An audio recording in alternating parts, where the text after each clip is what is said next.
భారతదేశంలో సనాతన ధర్మం ప్రాముఖ్యతను అందరూ గుర్తిస్తున్నారని జనసేన పార్టీ ఉత్తరాంధ్ర మహిళా రీజనల్ కోఆర్డినేటర్ తుంబి లక్ష్మీరాజ్ అన్నారు. ఆంధ్రప్రదేశ్లో జనసేన పార్టీని తట్టుకోలేక వైసీపీ చవకబారు రాజకీయాలు చేస్తుందన్నారు. డబ్బులు ఇచ్చి కొంతమందితో విమర్శలు చేయించడం, తిట్టించడం చేస్తున్నారని ప్రజలు గమనిస్తున్నారని అన్నారు. ఇలాంటి విధానాలతో జనసేనను ఏమీ చేయలేరన్నారు. దేశంలో పంచాయతీరాజ్ శాఖ మొదటి స్థానంలో వచ్చిందంటే అది కేవలం మా డిప్యూటీ సీఎం, మా అధినేత, జనసేన పార్టీ అధినేత శ్రీ కొణిదెల పవన్ కళ్యాణ్ గారి వల్ల ఇది మేము సాధించిన అచీవ్మెంట్. కానీ కొంతమంది కులాల పేరుతో చేసే రాజకీయం ఎప్పటికి మానుకుంటారో అర్థం అవటం లేదు. జగన్ గారు డైరెక్ట్గా పవన్ కళ్యాణ్ గారిని ఎదుర్కోలేక కొంతమందికి డబ్బులు ఇచ్చి పవన్ కళ్యాణ్ గారిని తిట్టిస్తున్నారు, టాపిక్ డైవర్ట్ చేస్తున్నారు.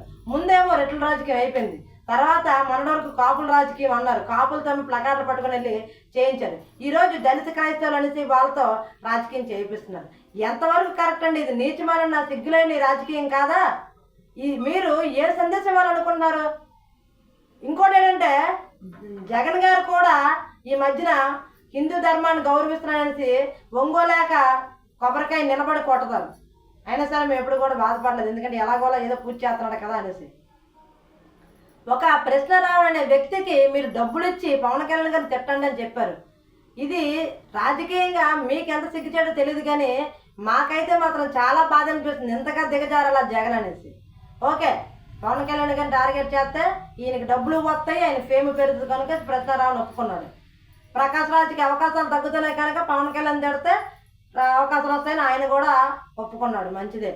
కాకపోతే సనాతన ధర్మం అనేది ఒక పవన్ కళ్యాణ్ గారికో, ఒక మోడీ గారికో, ఒక చంద్రబాబు నాయుడు గారికో సంబంధించింది మాత్రమే కాదు. ఈ దేశంలో పుట్టి ఈ దేశంలో మరణించే ప్రతి ఒక్కరికి కూడా సనాతన ధర్మం కావాలి, సనాతన ధర్మం మీద బతకాలి. ఇక్కడ పవన్ కళ్యాణ్ గారు ఏం చెప్పారని అంటే, మాకు ఎస్పెషల్లీ జనసేన పార్టీ సైనికులకి వీరమేలు చెప్పింది ఏంటంటే, మన మతాన్ని మనం పూజిద్దాం, పరమతాన్ని గౌరవిద్దాం, మనకి కులాల మధ్యన కొట్లాట, మతాల మధ్యన కోపాలు అవసరం లేదు అనేసి సిద్ధాంతాలు కూడా కులాలకి, మతాలకి, భాషలకి, ప్రాంతాలకి అన్నిటికీ అతీతంగా ఆయన మా సిద్ధాంతాలని చేర్చారు. అలాంటి గొప్ప వ్యక్తిని పట్టుకొని నోటుకొచ్చిన మాట్లాడడానికి సిగ్గు పడటం లేదా? సిగ్గు రావటం లేదా?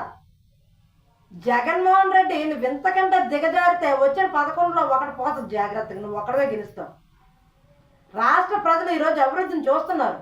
ఖచ్చితంగా ఒకప్పుడు డోలి సమస్యలు ఉండేవి, ఈరోజు రోడ్లు వేయడం వల్ల ఏ సమస్యలు లేవు గిరిజన ప్రాంతాల్లో. ఒకప్పుడు గ్రామాల్లో రోడ్లు లేక పడవ ప్రయాణంలో ఉండేది, బండి మీద వెళ్తాయి. కానీ ఈరోజు మంచి సీసీ రోడ్లు కానీ, ఆర్ఎన్బి రోడ్లు కానీ ఉన్నాయి, మంచినీటి సదుపాయం ఉంది. ప్రజలకి ప్రతిదీ కూడా 1వ తారీఖు సెలవు అయితే 30వ తారీఖు పెన్షన్ ఇచ్చే పరిస్థితిలో ఈరోజు రాష్ట్ర ప్రభుత్వం, కూటమి ప్రభుత్వం ఉంది.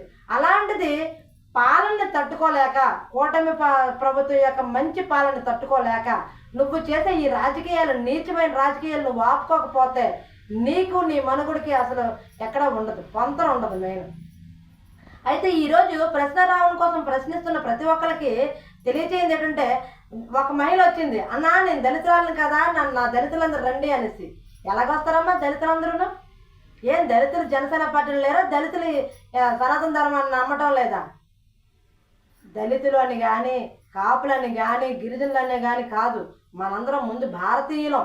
మనమందరం కూడా తెలుగు వాళ్ళం, మనందరం ఆంధ్రప్రదేశ్ రాష్ట్రంలో పుట్టి పెరిగిన వాళ్ళం. మన రాష్ట్రానికి, మన దేశానికి సమస్య వస్తే మనందరం ఒకటికి ఏకం కావాల్సిన వాళ్ళం. పవన్ కళ్యాణ్ గారు దేశాన్ని ముక్కలు అవ్వకుండా ఏకదాటితో నడాలి, అభివృద్ధి పదంలో నడాలనేసి యువతల చంద్రబాబు నాయుడు గారితో, అవతల మోడీ గారితో కలిసి నడుస్తున్నారు. రాజకీయంగా ఆయనకి ఏదో కావాలనుకుంటే ఒంటరిగానే నడుతురు కదా. ఎందుకు? ఆయన తగ్గి అయినా సరే దేశాన్ని గెలిపించాలి, రాష్ట్రాన్ని గెలిపించాలి, అభివృద్ధి పదంలో తీసుకెళ్ళాలన్నారు. ఈరోజు మేము గర్వంగా చెప్పుకోవచ్చు, ఎన్నో సంవత్సరాలు బట్టి ఆగిపోయిన భోగాపురం ఎయిర్పోర్టు ఈరోజు శంకుస్థాపన అయ్యి ఈరోజు ఓపెనింగ్ సిద్ధంగా ఉంది. మేము గర్వంగా చెప్పుకుంటున్నాం. ఈరోజు పోలవరం ప్రాజెక్టు శరవేగంగా జరుగుతుంది, మేము గర్వంగా చెప్పుకుంటున్నాం. ఈరోజు రాజధాని నిర్మాణం శరవేగంగా జరుగుతుంది, మేము గర్వంగా చెప్పుకుంటాం. ఎన్నో కంపెనీలు, గూగుల్ లాంటి కంపెనీలు మన రాష్ట్రానికి వచ్చినాయి, మేము గర్వంగా చెప్పుకుంటున్నాం. మీరేం చెప్పుకున్నారు చెప్పండి?